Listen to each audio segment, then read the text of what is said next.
o qué? Hey.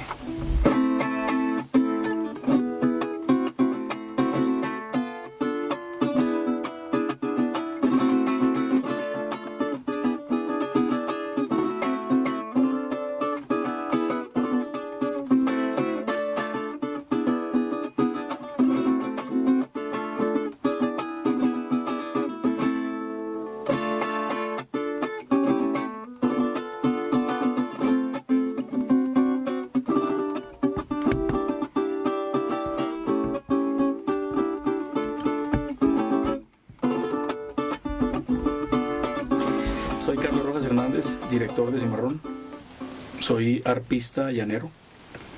investigador también de las tradiciones populares de la región de los Llanos del Orinoco, productor discográfico, produzco álbumes de música tradicional para Smithsonian Folklore Recordings, el sello del Museo Nacional de los Estados Unidos. Y me desempeño también como asesor del Ministerio de Cultura, de la División de Música, para el desarrollo de programas pedagógicos basados en música llanera y capacitación de docentes de música llanera de la Orinoquía colombiana.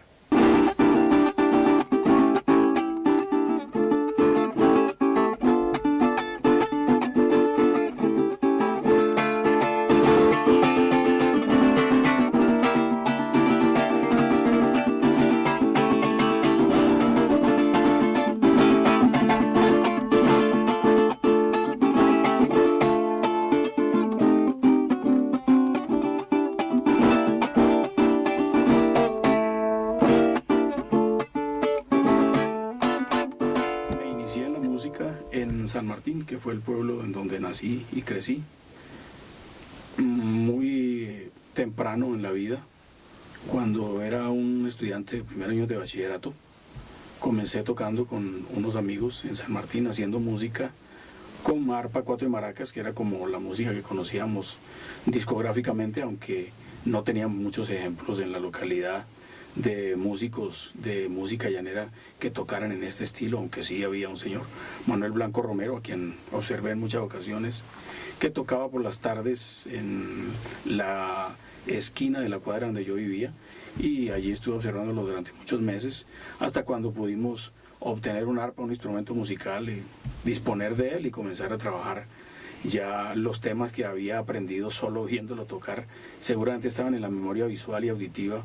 y comenzamos a tocarlo casi de una, obviamente sin la complejidad de la interpretación completa, pero tocábamos la estructura fundamental melódica del tema en el instrumento, y pues unos amigos también que conocían las técnicas del cuatro y de las maracas comenzaron a tocar conmigo, y ahí arrancamos teniendo un grupo musical en San Martín. Tocábamos allí básicamente pues para nuestra propia diversión, y luego se fue convirtiendo en una afición que nos tenía todo el tiempo, que nos dejaba libre al estudio, practicando la música llanera, este tipo de música, mucha música de Juan Vicente Torrealba y algunos joropos de Joséito Romero, un arpista muy popular para ese tiempo. Obviamente la técnica no era la técnica completa de la interpretación del arpa, pero pues me dejó unas sólidas bases que me facilitaron después ir a Villavicencio Meta, en donde pude observar a arpistas que ya conocían mucho mejor las técnicas del instrumento, y allí acabé de asimilar lo que existía como técnica para ese momento. Estamos hablando de más o menos el año 1970, ya tenía una técnica completa de la interpretación del instrumento, habiendo comenzado a tocarlo aproximadamente en 1966-67 en San Martín.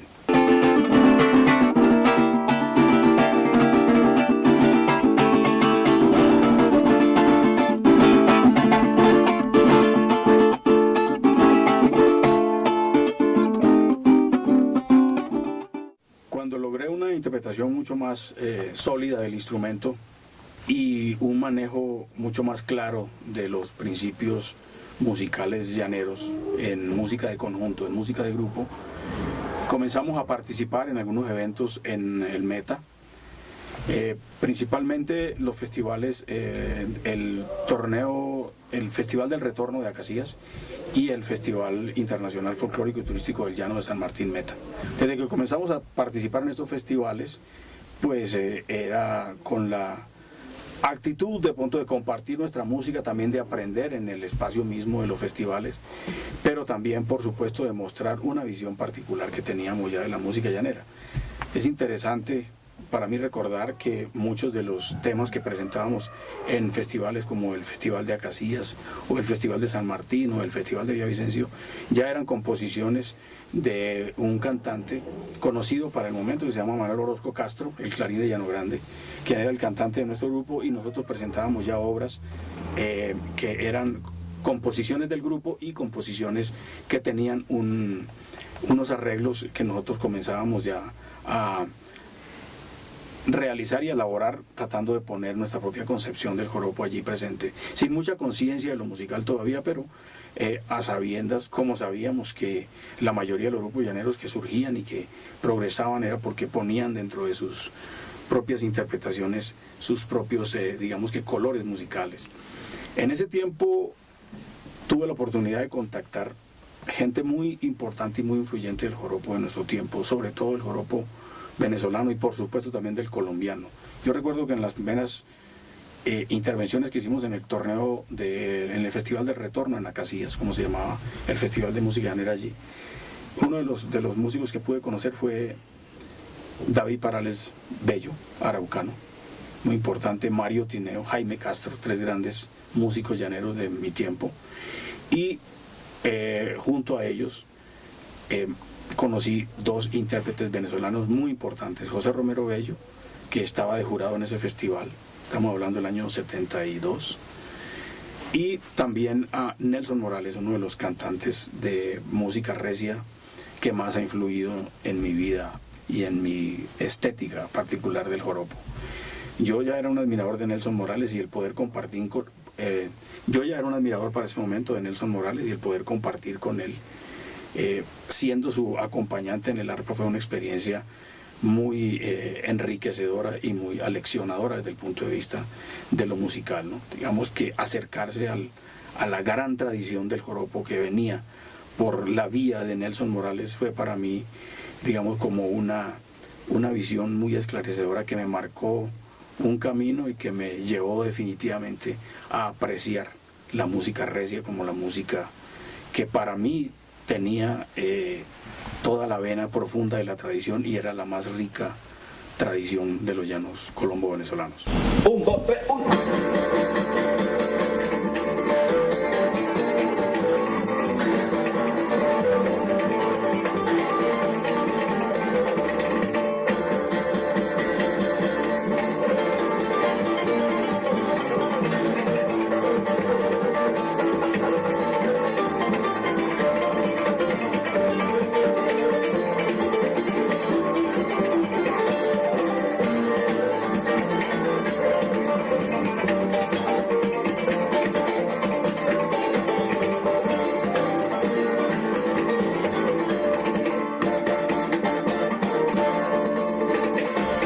Las primeras experiencias de compartir con músicos venezolanos, porque acompañé a muchos de ellos, de grandes artistas venezolanos, al Cubiro, una experiencia también maravillosa, el Carrao de Palmarito, Nelson Morales, fueron cantantes a quienes yo me acerqué con el arpa como instrumento acompañante, pero me permitieron acercarme a lo que era su producto artístico, que venía de una tradición bien diferente a de la que yo había realmente surgido, porque yo venía de una tradición del joropo del meta, y me había acercado a la tradición venezolana básicamente a través de los discos, pero allí tuve las primeras experiencias de compartir con personas que provenían del mismo gran contexto llanero, pero de un microcontexto bastante diferenciado del mío, que me hizo ver que primero que todo que éramos un universo uno pero también múltiple, lo cual es, digamos, que una primera experiencia de choque, porque no era el mismo joropo que yo hacía. Allí había una serie de expresiones y sobre todo había como unos ciertos estilos y unos rasgos estilísticos bien diferentes a lo que yo era. Había también en sus personalidades, en sus formas de hablar, en sus formas de hacer la música, por supuesto, unas grandes diferencias con lo que yo hacía, y eso me mostró que el universo del joropo, siendo como es un universo limitado, era sin embargo muy vasto a su interior. Y eso me llevó también a que se desarrollaran mis primeras inquietudes por lo investigativo, es decir, cómo acercarme a esos otros estilos de joropo, cómo conocer la música de una manera mucho más profunda y sólida, que me diera a mí elementos para desarrollar mi propio trabajo, mi propio estilo, a hablar con una voz propia, pero sobre la base de un conocimiento de eso que yo ya intuía que era bastante amplio. Por ese camino me fui metiendo, y por supuesto que eso me llevó a ir a Venezuela en muchas ocasiones, y sobre todo de buscar, y muy influenciado por supuesto en ese momento por las tesis sobre la cultura popular en boga. Estamos hablando de los años 70, yo era en ese momento un estudiante de la Universidad Nacional, era un estudiante de arquitectura, y allí pues por supuesto estaba expuesto a personas que conocían, por ejemplo, a personas que conocían las tesis de Béla Bartók y otros grandes teóricos de la cultura popular, que hablaban sobre las posibilidades de enriquecimiento del trabajo artístico que provenían de los trabajos de investigar y de profundizar muchísimo en las tradiciones populares. Entonces, por ese camino, y al lado de muchas personas que tenían, que veían en la investigación prácticamente el único camino, yo comencé a adentrarme en las rutas de la investigación, y a interesarme también, por supuesto, en los modelos de explicación de la estructuración de las músicas, no solo desde lo teórico, sino también desde lo sonoro específicamente. Allí tuve los primeros acercamientos con músicos sinfónicos del conservatorio, que me ayudaron a entender un poco más cómo era toda esta fenomenología.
Esos tiempos en que comencé con el trabajo investigativo, también comencé a desarrollar el trabajo de tipo pedagógico,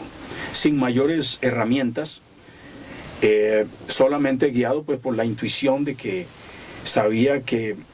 había unas estructuras que se podían transmitir de una manera distinta, como lo estaba haciendo la mayoría de los artistas llaneros, e inclusive aquellos artistas llaneros de quienes yo había aprendido. Eran los tiempos de la pedagogía que nosotros pues muy cariñosamente llamábamos de pele el ojo, es decir, observe, analice, y si tiene la capacidad,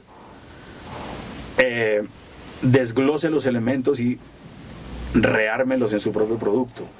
Y yo intuía que ese sistema no era el más adecuado, puesto que muchos de mis amigos sucumbieron en el intento. Otros tuvimos la gran fortuna de realmente aprender por este método, pero más como mérito propio que a mérito del docente. Entonces yo pensé que quizá podía hacer algún aporte en ese sentido y comencé a escribir las primeras cosas, comencé a producir mis primeros estudios sobre la pedagogía musical, comencé también a desarrollar algunos elementos incluso escritos, ¿no? De ese tiempo provienen mis primeras transcripciones de joropo y esas transcripciones de joropo me sirvieron para acercarme a otros docentes. En ese momento conocí profesores de la Academia Luisa Calvo que tenían un enfoque completamente distinto, que no basaban su enseñanza única y exclusivamente en el modelo de repetir la canción para el estudiante de manera tal de que él la memorizara en el aula y la repitiera, la reprodujera en el instrumento en la misma aula, sino que ya eran personas que utilizaban otros recursos como los recursos gráficos de la partitura para enseñar obras además a los demás estudiantes.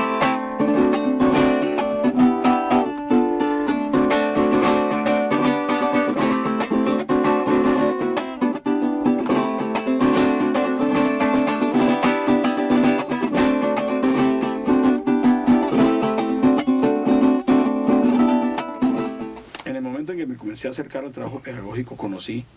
personas que venían también del ámbito de lo pedagógico con una formación muy sólida y por supuesto del ámbito académico. En ese momento conocí a Alejandro Mantilla, conocí a Samuel Bedoya Sánchez, conocí a Jorge Sosa, Néstor Lambuley, quienes venían de trabajar con la música desde lo investigativo, pero también desarrollando un proyecto pedagógico muy sólido. Con ellos me relacioné en un proyecto en la Academia Luisa Calvo, que se llamó Proyecto Pedagógico Experimental o Plan Experimental Piloto de la Luisa Calvo. Y en ese proyecto yo tuve la oportunidad de acercarme a los conceptos de investigadores de tanta experiencia como Samuel Bedoya Sánchez, quien ya formulaba las primeras interpretaciones desde el estructuralismo sobre las formas como se organizan los lenguajes sonoros de las músicas tradicionales colombianas, lo cual fue una influencia muy importante para mí, tanto en el concepto de lo pedagógico como en las propuestas de estructuración desde lo compositivo de mis propias obras musicales.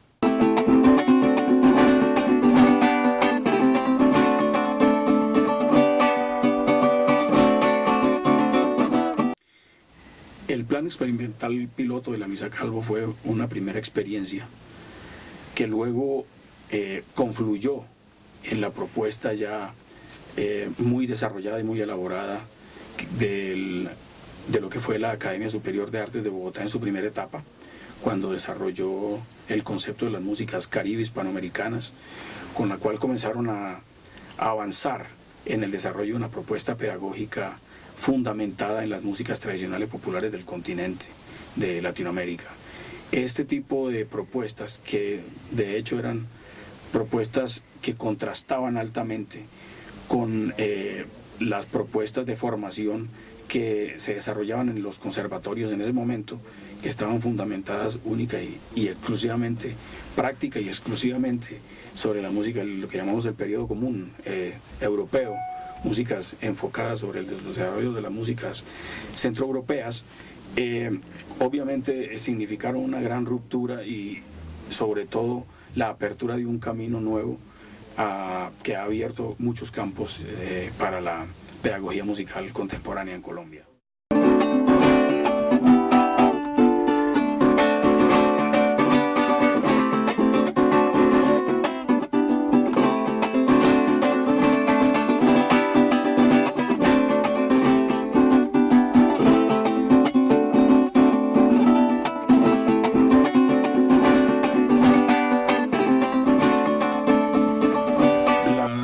Experiencias de trabajo en la Luisa Calvo eran experiencias no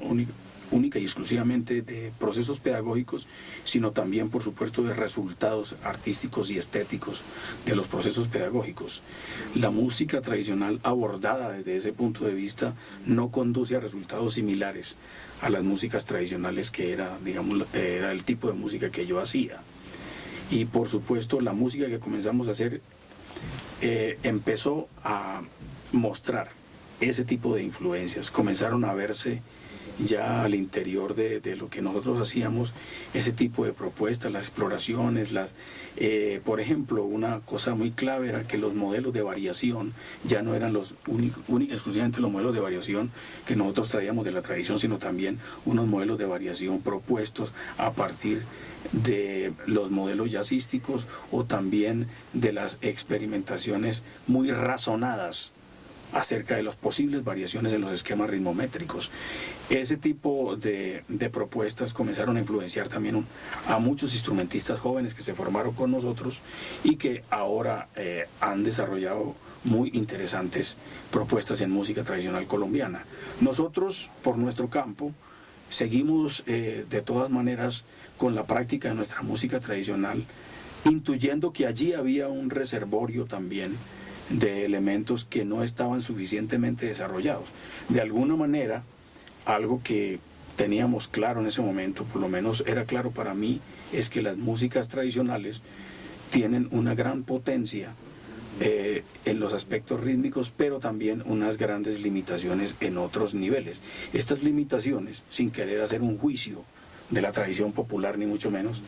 provienen por supuesto también de la cantidad y calidad de la información que manejan los músicos tradicionales. Somos producto, como músicos tradicionales, de un gran conocimiento que viene del pasado, pero también de unas grandes limitaciones de conocimiento que vienen de los propios aislamientos y las deprivaciones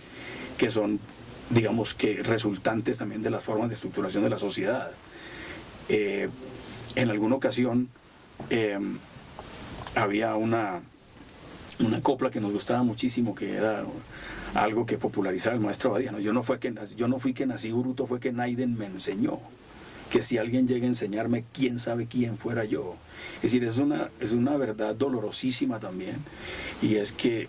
si no poseemos la herramienta del conocimiento, lo que podemos hacer también es producto de nuestras propias, de nuestra potencia, pero también de nuestras carencias, y eso es algo que de pronto puede sonar polémico, pero yo creo firmemente en eso. Lo que soy hoy día, vale decirlo de una vez, es producto también de cómo se ha ampliado mi conocimiento y no de cómo se ha comprimido, cómo se ha constreñido. En el camino de la experimentación ya razonada, encuentra uno otros lenguajes. No se puede aproximarse a otro tipo de maneras de hacer la música sin aproximarse a otras músicas ya hechas. De esa manera uno encuentra el clásico, uno encuentra el jazz, y uno encuentra, sobre todo en el caso mío, otro tipo de músicas que provienen de la misma tradición, pero que ya han sufrido o han atravesado, más que sufrido, porque realmente no fueron sufrimientos, esos tránsitos, que ya han atravesado otras fases de exploración. Y en concreto yo encontré las músicas de los llamados circuitos de la world music, de las músicas del mundo, que eran en principio el sumum de dos fortísimas tradiciones. Tal vez el aporte más grande en el campo de la world music la da la fusión de las músicas africanas con el concepto de producción de los músicos franceses e ingleses que venían del trabajo fuerte en el pop y en el rock, y que por supuesto venían con toda la experiencia de la escuela clásica, y que lograron crear una serie de productos que abrieron fronteras tanto para ellos mismos como productores,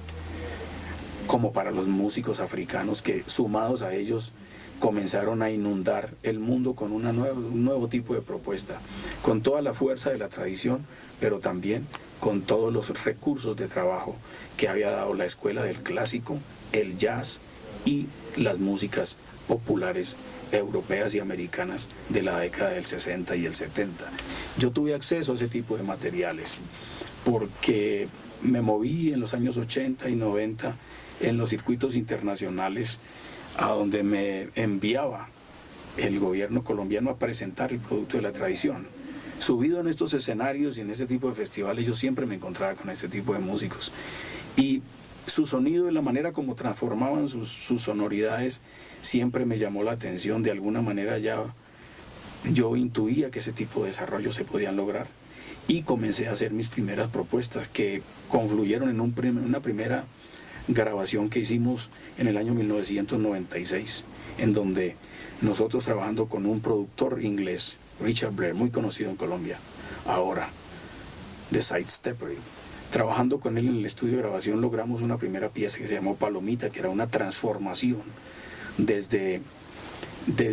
los procesadores de las reverberaciones y los delays del léxico a partir de un canto de trabajo. Grabamos en ese tiempo cantos de trabajo, cantos de vaquería que no se consideraban susceptibles de ir al disco, ni mucho menos, a no ser que ese disco fuera de investigación etnomusicológica. Comenzamos a grabar allí cantos de vaquería y sobre todo comenzamos a romper en esa grabación las estructuras del joropo como discurso,